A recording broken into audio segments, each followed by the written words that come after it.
Guys, so it's the end of the day at the Restore West. This is the coolest thing to come through today. Classic Fanco cast iron motor with unfortunately only 2 of the original blade brackets.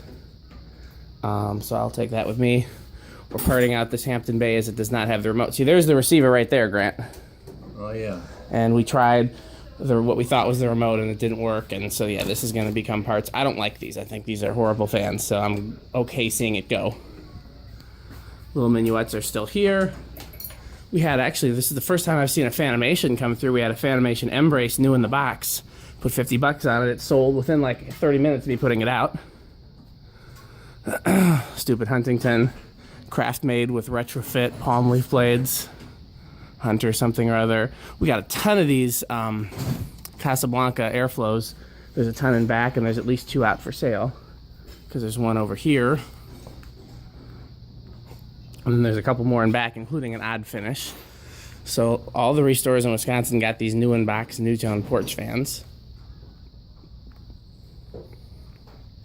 Couple of GE vents. This thing's still here, that thing's still here. I actually marked that up and put a sign on it. We'll see if that does. Here's a Westinghouse little thing, Hunter.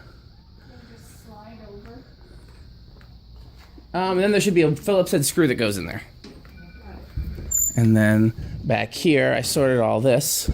So on top is my pile.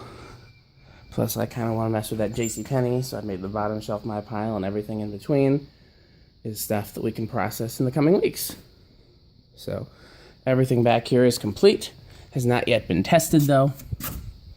So that's an Emerson there. A couple Casablancas in back there. And the rest of it's pretty generic other than the pile on top. Oh, this came with the classic fans. Pretty cool control. So, okay. Thanks for watching.